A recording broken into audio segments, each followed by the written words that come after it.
د کابل پولی تخنیک پوهنتون او پوهنځیو څخه 295 انجینران فارغ او ټولنې ته د خدمت لپاره وړاندې شول. په کابل پولی تخنیک پوهنتون کې په همدې مناسبت فراغت غونډه کې د ریاست الوزرا سیاسي مرستیال مولوي عبدالکبیر وویل چې د افغانستان اسلامي امارت په مختلفو برخو کې مسلکي کادرونو ته اړتیا لري. لیدې کمره چې پولی تخنیک پوهنتون د هغو برخو مسلکي کادرونو نن فارغ کړل چې افغانستان ورته تر هر شا ډېره اړتیا لري.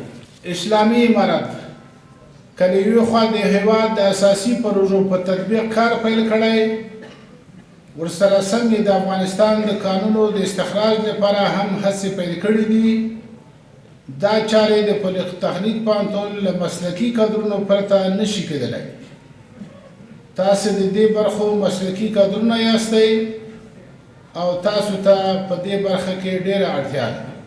دغه راز د لوړو زده کړو سرپرست وزیر شیخ الحدیث مولوي نظام محمد ندیم په یادو مراسمو کې لا فارغو شویو انجینرانو څخه وغوښتل چې خپلو لوړو زده کړو ته دوام ورکړي.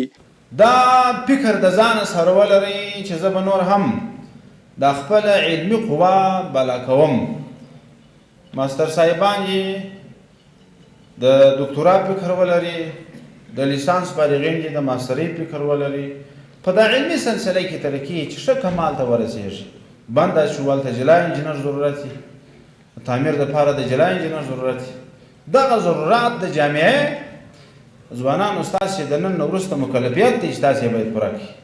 همدارنګه د امر بالمعروف او نهي عن المنکر سرپرست وزیر شیخ محمد خالد حنفي، د لوړو زده کړو وزارت علمي معین ډاکټر لطف الله خیرخوا او د کابل پولی تخنیک پوهنتون رئیس پوهنوال عبدالرشید اقبال فارغ شوي انجینران په خپل مسلک کې لا زیاتې مطالعې او ظرفیت لوړونې ته راوبلل او ترې ویې غوښتل چې په اخلاص د خپلو خلکو لپاره خدمت وکړي. از امارت اسلامی، از وزارت تحصیلات عالی، از فامیل محترم که ما را حمایت کردن تشکری بسیار زیاد میکنم، بخصوص استادایم که بسیار ما را حمایت کردن، تشویق کردن در این عرصه و بالاخره فارغ شدیم. له اسلامي امارت څخه له ټول نظام څخه ډېره مننه چې زموږ ته دې ځای پورې راورسولو او هر رقم امکانات یې برابر کړي وو.